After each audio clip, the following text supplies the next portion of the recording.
Hey, tennis fans, I'm Grace Carter. Well, surprise, surprise. The 2025 tennis season has been fairly predictable in a lot of ways, with Carlos Alcaraz and Jannik Sinner dominating on the men's side and Aryna Sabalenka and Iga Swiatek finishing number 1 and 2 in the WTA rankings, claiming a major title each. But down a few rungs on the ladder, there were some surprises, and we're going to break down some of the biggest breakout stories and seasons we witnessed across the last 18 months. Let's start on the women's side, where an 18-year-old Canadian showed up with a vengeance this season. We're, of course, talking about Victoria Mboko, who made her Grand Slam debut at Roland Garros with an awesome trip to the third round from qualifying. But that performance was only the beginning.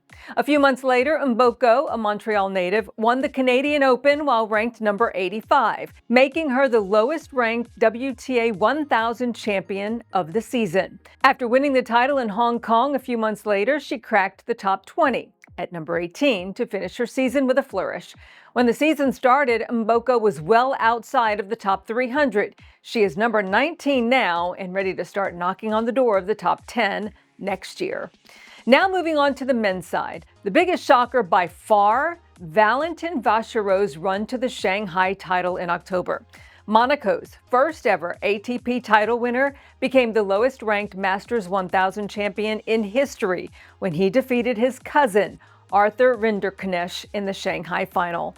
The world number 204 is now up to 31 in the rankings, at least for the moment, and he's going to be seeded at the Aussie Open in January. Now we're going to go to a couple of firecrackers from Southeast Asia who made history for their countries: Alexandra Ayala of the Philippines and Janice Chan of Indonesia. Ayala stormed to the Miami Open semifinals in April with a ranking of number 40. After an amazing season that saw her reach her first WTA final in Eastbourne and win her first match at a major at the US Open, Ayala finished the season at number 50, another first for her nation. Chen won her first WTA title in Chennai in October, becoming the first woman from Indonesia to win a title in 23 years. And she finishes the season at number 53. We will all have our eyes on both of these players in 2026. And let's not forget Sana Rakatamanga of France. The Southpaw won the Sao Paulo Open as the number 218 ranked player, becoming the lowest ranked champion of the season. And there were other surprises from teenage newcomers on both tours. Eva Jovic, 17, won Guadalajara in her 10th main draw. Teresa Valentova, 18, was the Osaka runner-up in her 4th main draw.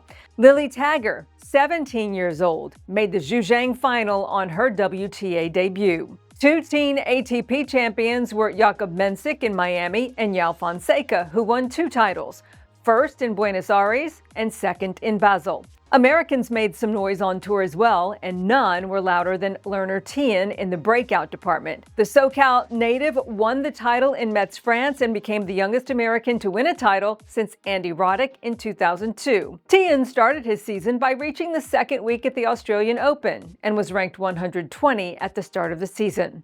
And then, of course, there's also Jenson Brookby, who returned from a long hiatus and won Houston from qualifying and then made the final in Eastbourne as a lucky loser. And last but not least on this season, a nod to Daniil Medvedev, who managed to end his 882-day title drought with an emotional crown at Almaty. Let's hope he starts the next season strong. Lots of young players to keep an eye on, and it's going to make for some exciting tennis. I'm Grace Carter. We'll see you next time.